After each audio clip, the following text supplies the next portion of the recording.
You can set it so only reprice an item when the price goes up. Now that's really interesting because actually we use that tactic for other items. Let's say you're just about to head into textbook season and you don't want people scampering in there and messing with your profit. You can click this button and it's going to make sure your prices are hold. They hold steady or they go up. In fact, we had a neighbor who brought us it's a Saxon math book for an elementary age student, and she didn't need it anymore, so she wanted to sell it. It was in very good condition, so we listed it on Amazon to sell, and it was included in this repricing schematic here, and we listed it at $75 because that seemed to be a pretty competitive offer. Well, in the meantime, the other seller, the new seller who was selling it at around $85, sold out, and so looking at the entire spectrum of other competing offers, Amazon decided to raise the price to $125, and then a couple days later it sold at that price. So they were able to, move the price up, and so we in fact made some money. And so you see that a lot. Not only is repricing going to go down, but it will go up. But if you want to make sure that it only goes up, you can click this button. If you're worried at first that this is going to tank all your prices, you can click that button, see how it works out. Maybe. And you also do a sample size, so you don't have to select all your SKUs. Just start with a small group if you're worried. Also, pricing against Amazon. Never price above Amazon.com.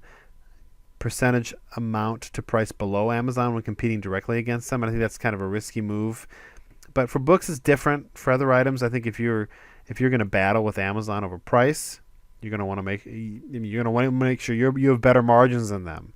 I mean, oftentimes we buy products cheaper than Amazon can purchase them. And so we can drive the price down, knock Amazon out of the game, make a nice profit, and sell out. But you don't really have to worry about that too much for books. It's never wise to be priced above Amazon with a used copy if they're selling it new. But sometimes it is. If it means you making a profit, sometimes you might just want to wait until they sell out of their copies to make your sale. How much do you want to price below or above the offer you're competing against? So we like to match competing offers. I would rather match somebody and have the price stay the same than undercut them and trigger their repricing system to undercut me, which I'll undercut them, and then we'll just race to the bottom. I'd rather just match. And sometimes that's problematic because if people have their repricing system set up to be the lowest competing offer, if you match them, you're still going to trigger a race to the bottom. So you run into that error, but at the same time, you don't want your price to be abnormally high. If your offer for a very good book is on the second or third page, nobody's ever going to buy it from you. They're going to buy the offers on the first page. And so I think it would be better to be in the game, to be priced competitively and sell your copy, as opposed to sitting on a price that's a little too high. Next here, the following settings apply only to FBA items. And we do compare against non-FBA offers only if other FBA offers of no other FBA offers are found. So we want to compare them with FBA offers first, but if there's no FBA offers found, then we will compare them with merchant fulfilled offers. I think that's reasonable because there's still a lot of sellers out there, especially booksellers, who aren't all in on Amazon FBA. And so you'll see a lot of listings on Amazon that have no FBA offers. And so if you're not comparing your prices with merchant fulfilled, your repricing algorithm is going to have no idea what to price your books at, and they're going to price them at the default price, which is $12.95. But your book could be worth way more than that. So you might want to mark that box. The following setting applies to only your merchant fulfilled items. Deduct my shipping amount when competing against Amazon and FBA offers. So we don't do any merchant fulfilled books. But what this is saying is, since Amazon's offers basically include shipping in their price, we want to take shipping into consideration in our price as well. Upload my price changes to Amazon.com after repricing. Now this is a warning. This is saying that you're gonna go live. Like if you click this button, if this button is not clicked and you do, if you want to run a repricing test, you can. It won't actually reprice anything, but if this is clicked, it will reprice. Then you hit Save Settings when you're done, and now we can go back to the dashboard. If you want to add and update SKUs, you can do that here. And the neat thing about this is, so we have people put their initials in at the beginning of the SKU. So like right here, if you type in, if it's Brian, and then we do dash the name, the initials of the book lister, dash the number. If you type in the star button here, or the asterisk, star, and you, or rather you do that up here. Let me cut that out. That's for searching, sorry. If you want to add a SKU, you do that here. If you type in this asterisk and you hit this little check mark, it says that's a wildcard. So any item in my Amazon account that has the word, has the name Brian followed by anything else will be repriced. So that's kind of nice, and I already have that here. So you can see there's lots of different items that we have, lots of different SKUs that we use for books. I mean, they all match up with the different people that are sourcing and listing books for us.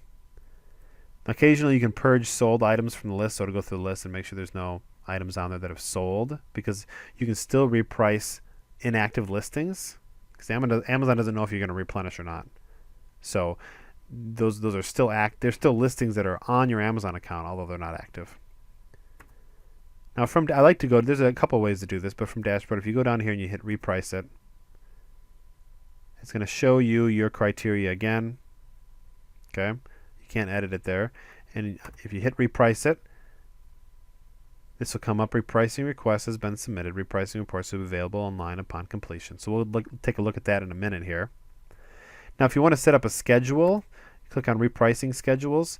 And right now we have it set up. I had it set up 3 times a day. I just changed it. We're doing some tests. We're always tweaking our repricing settings. So right now it's daily at 7 a.m. Eastern Time.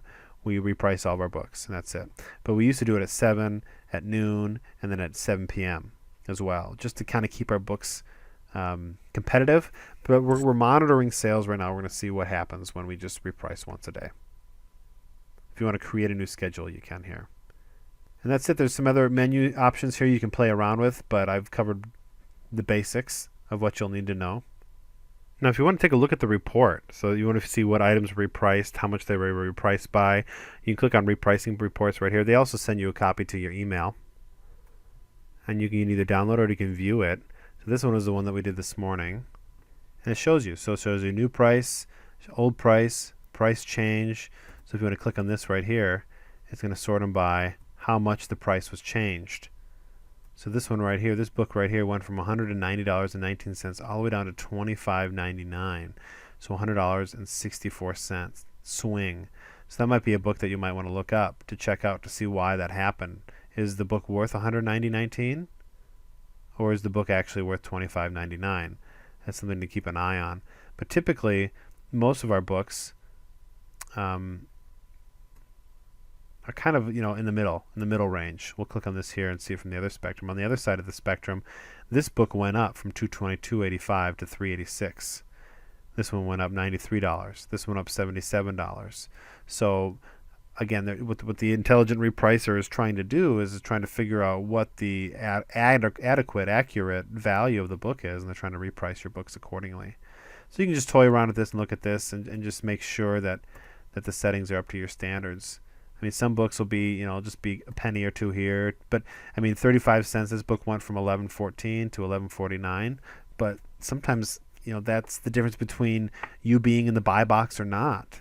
I mean, there's some books that they're just not going to sell at their current price. It could only be a penny. Like this book right here went from $13.04 down to $13.03. That can be the difference between you being on the first page and you being on the third page, believe it or not. So very important. And because we have so many books selling on Amazon right now, over 18,000 books currently for sale on Amazon, we just don't have the time to go through each and every single one of them every day. That'd be a full-time job.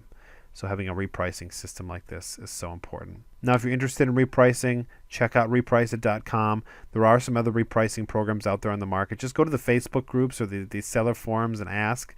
I'm sure they give you tons of advice on the different repricing programs that they like and they use. Hopefully this video has been helpful in helping you get a good understanding about what Repriceit can offer and helping you get set up. Thanks for watching. We'll see you in the next video.